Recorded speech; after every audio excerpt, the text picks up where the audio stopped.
সব কিছুর ভর্তা যদি বানানো যায় তাহলে ঢ্যাঁড়সের ভর্তা কেন বানানো যাবে না? আজ আমি দুর্দান্ত স্বাদের ঢ্যাঁড়সের ভর্তা বানিয়ে দেখাবো। নমস্কার বন্ধুরা, আমি সীমা আবারও একটা নতুন রেসিপির সাথে আমার চ্যানেলে স্বাগত জানাচ্ছি। বাড়িতে যদি ঢ্যাঁড়স থাকে আর খাওয়ার যদি কিছুই না থাকে তাহলে এই ভর্তা দিয়েই কিন্তু পুরো ভাতটা খেয়ে নিতে পারবেন। আর এই ভর্তাটা বানাতে কিন্তু খুবই কম সময় লাগে, যখন খুশি তখনই এই ভর্তাটা বানিয়ে নিতে পারবেন। আসুন তাহলে দেখে নিই আমি ভর্তাটা কিভাবে বানিয়েছি। কতগুলো ঢ্যাঁড়সকে আমি বোটাটা আর পিছনটা কেটে ভালো করে ধুয়ে নিয়েছি। ঢ্যাঁড়স কাটার আগে ধুয়ে নেবেন, তাহলে ঢ্যাঁড়সের ভিতর থেকে আর পিচ্ছিল ভাবটাও বেরোবে না। এই ভর্তাটা বানাতে হলে একটু কচি ধরনের ঢ্যাঁড়সগুলো নেবেন, তাহলে খেতে কিন্তু খুব ভালো লাগবে। আর সঙ্গে লাগবে একটা টমেটো। এই দিয়েই আজ আমি ভর্তাটা বানিয়ে দেখাবো। এখন আমি কুকার বসিয়ে ঢ্যাঁড়সগুলোকে প্রথমে সেদ্ধ করে নেব। তার জন্য অল্প জল দিতে হবে। ঢ্যাঁড়সগুলো জাস্ট একটু ডুবে যায় ওইভাবে করে জল দিতে হবে। জলটা কিন্তু বেশি দেবেন না, তাহলে ঢ্যাঁড়সগুলো ডুবে গেলে ঢ্যাঁড়সের ভিতরে জল ঢুকে গেলে রেসিপিটা খেতে কিন্তু ভালো লাগবে না। তারপর টমেটোটাকেও দিয়ে দিলাম। টমেটোটা দিয়ে এখন ঢাকনাটা লাগিয়ে একটা সিটি মারার জন্য অপেক্ষা করব। এদিকে এটা সিটি মারতে মারতে আমি কড়াই বসিয়ে 2 চামচ সরষের তেল দিয়ে দিলাম। ভর্তা যেহেতু সরষের তেলেই কিন্তু ভালো লাগবে খেতে, সরষের তেল দিয়েই অবশ্যই বানানোর চেষ্টা করবেন, তাহলেই কিন্তু খেতে খুব ভালো লাগবে। একটা শুকনো লঙ্কাকে ভেজে কালো করে ভাজা করে নিয়ে তারপর উঠিয়ে রেখে দেব। শুকনো লঙ্কার ভাজার তেল দিয়ে ভর্তা খেতে কিন্তু খুবই ভালো লাগে।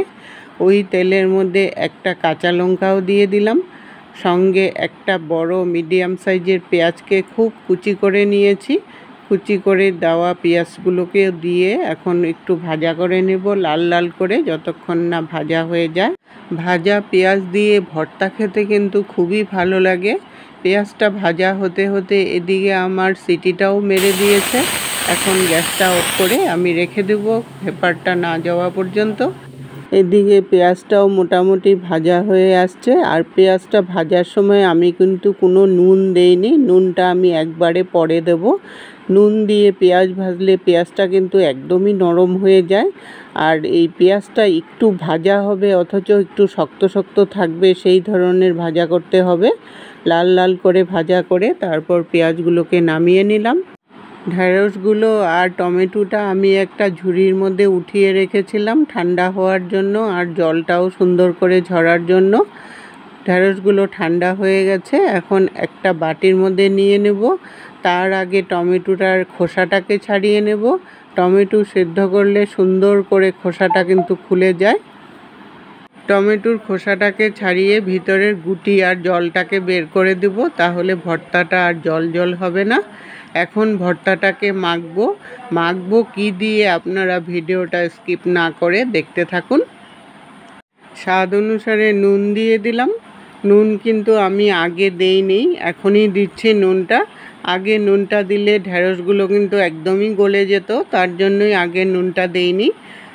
ভেজে রাখা পেঁয়াজ আর লঙ্কাটা দিয়ে দিলাম, সঙ্গে শুকনো লঙ্কাটাও দিয়ে দিলাম, তাহলে ফ্লেভারটাও খুব সুন্দর হবে আর ঝালটাও কিন্তু হবে।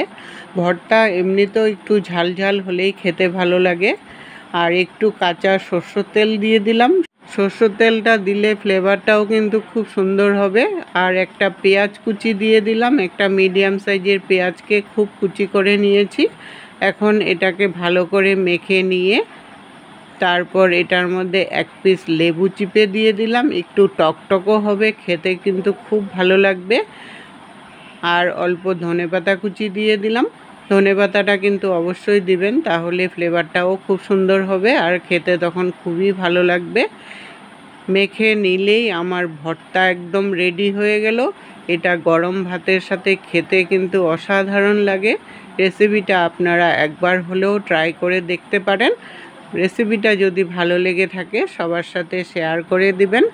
এতক্ষণ সঙ্গে থাকার জন্য আপনাদেরকে অসংখ্য ধন্যবাদ বন্ধুরা।